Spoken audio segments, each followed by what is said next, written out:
اعوذ باللہ من الشیطان الرجیم بسم اللہ الرحمن الرحیم رب اشرح لی صدری ویسر لی امری واحلل عقدۃ من لسانی یفقہوا قولی۔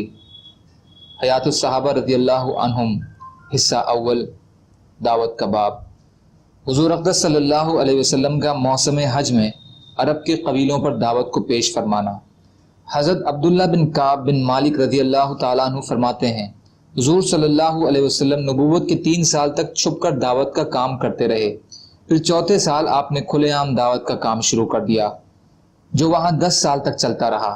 اس عرصے میں آپ موسم حج میں دعوت کا کام کیا کرتے تھے اور اوقاز اور مزنہ اور ذی المجاز بازاروں میں حاجیوں کے پاس ان کی قیام گاہوں میں جایا کرتے تھے اور ان سے اس بات کی دعوت دیا کرتے تھے کہ آپ کی مدد کریں اور آپ کی حفاظت کریں، تاکہ آپ اپنے رب کا پیغام پہنچا سکیں اور ان کو اس کے بدلے میں جنت ملے گی۔ لیکن آپ اپنی مدد کے لیے کسی کو بھی تیار نہ کر پاتے، یہاں تک کہ آپ ایک ایک قبیلے کے بارے میں اور اس کی قیامگاہ کے بارے میں پوچھتے اور ہر قبیلے کے پاس جاتے، اور اسی طرح چلتے چلتے آپ بنی عامر بن سعا کے پاس پہنچے۔ آپ کو کبھی کسی کی طرف سے اتنی تکلیف نہیں پہنچی جتنی ان کی طرف سے پہنچی، یہاں تک کہ جب آپ ان کے پاس سے واپس چلے تو وہ آپ کے پیچھے سے پتھر مار رہے تھے۔ پھر آپ بنو محارب بن خصفہ کے پاس تشریف لے گئے۔ ان میں آپ کو ایک بوڑھا ملا جس کی عمر 120 سال تھی۔ آپ نے اس سے باتیں کی اور اس کو اسلام کی دعوت دی اور اس بات کی دعوت دی کہ وہ آپ کی مدد کرے اور حفاظت کرے تاکہ آپ اپنے رب کا پیغام پہنچا سکیں۔ تو اس بوڑھے نے جواب دیا کہ او آدمی، تیری قوم تیرے حالات کو ہم سے زیادہ جانتی ہے۔ اللہ کی قسم، جو بھی تجھے اپنے ساتھ اپنے علاقے میں لے کر جائے گا وہ حاجیوں میں سے سب سے زیادہ بری چیز کو لے کر جائے گا، نعوذ باللہ۔ اپنے آپ کو ہم سے دور رکھو، یہاں سے چلے جاؤ۔ اور ابو لہب وہاں کھڑا ہوا اس محاربی بڈھے کی باتیں سن رہا تھا، تو وہ اس محاربی بڈھے کے پاس کھڑے ہو کر کہنے لگا، اگر سارے حاجی تیری طرح سخت جواب دینے والے ہوتے تو یہ آدمی اپنے دین کو چھوڑ دیتا۔ یہ ایک بے دین اور جھوٹا آدمی ہے، نعوذ باللہ۔ اس محاربی بڈھے نے جواب دیا، تم اس کو زیادہ جانتے ہو، یہ تمہارا بھتیجا اور رشتہ دار ہے۔ اے ابو عتبہ، شاید اس سے جنون ہے، ہمارے ساتھ قبیلے کا ایک آدمی ہے جو اس کا علاج جانتا ہے۔ ابو لہب نے اس بات کا کوئی جواب نہیں دیا، لیکن وہ جب بھی آپ کو عرب کے کسی قبیلے کے پاس کھڑا ہوا دیکھتا تو دور سے ہی چلا کر کہتا کہ یہ بے دین ہے اور یہ جھوٹا آدمی ہے، نعوذ باللہ۔ دلائل النبوت، پیج نمبر 101۔ حضرت وابسہ اپنے دادا سے نقل کرتے ہیں کہ ہم لوگ منی میں جمرہ اولا جو مسجد خیف کے قریب ہے اس کے پاس ٹھہرے ہوئے تھے۔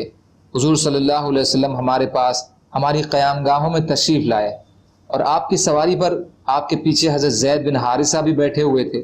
آپ نے ہمیں دعوت دی جسے ہم نے اللہ کی قسم قبول نہیں کیا، اور یہ ہم نے اچھا نہیں کیا، اور ہم نے حج کے اسی موسم میں آپ کے اور آپ کی دعوت کے بارے میں سن رکھا تھا۔ آپ نے ہمارے پاس کھڑے ہو کر دعوت دی جسے ہم نے قبول نہیں کیا۔ ہمارے ساتھ حضرت میسرہ بن مسروق ابسی بھی تھے۔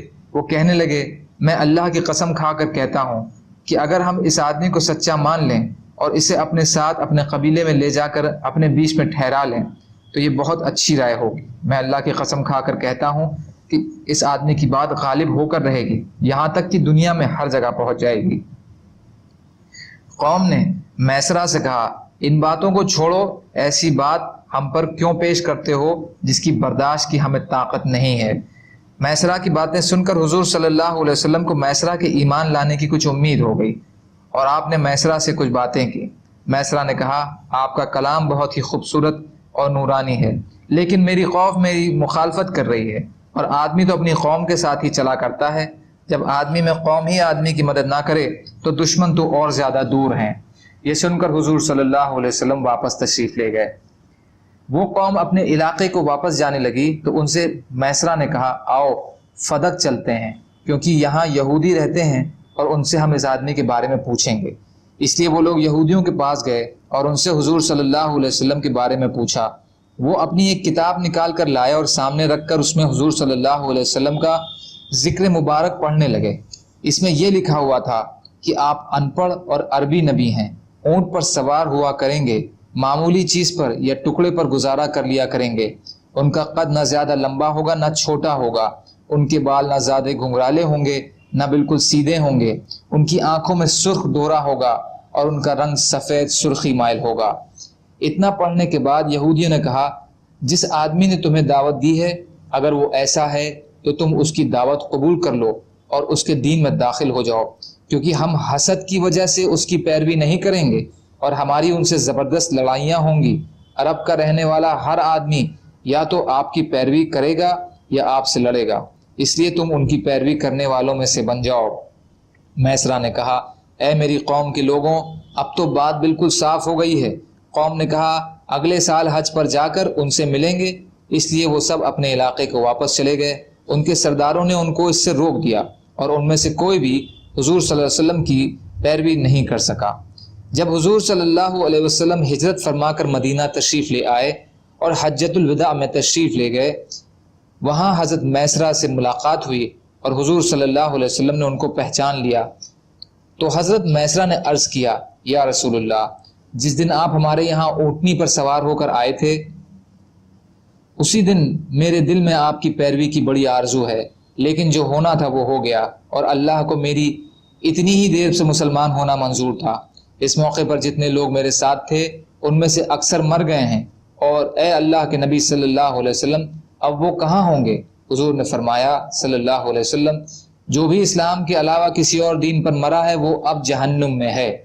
حضرت میسرہ نے کہا، الحمدللہ، تمام تعریفیں اس اللہ کے لیے جس نے مجھے بچا لیا۔ اور حضرت میسرہ رضی اللہ عنہ مسلمان ہو گئے اور اچھے مسلمان بن کر زندگی گزاری، اور ابو بکر صدیق رضی اللہ عنہ کے یہاں ان کا بڑا درجہ تھا۔ ابو نعیم پیج نمبر 102، بدایہ حصہ 3 پیج نمبر 145۔ سبحان اللہ و بحمدہ، سبحانک اللہم و بحمدک، اشہد ان لا الہ الا انت، استغفرک و اتوب الیک۔ سبحان ربک رب العزت عما یصفون وسلام علی المرسلین والحمد للہ رب العالمین، برحمتک یا ارحم الراحمین، لا الہ الا اللہ محمد رسول اللہ۔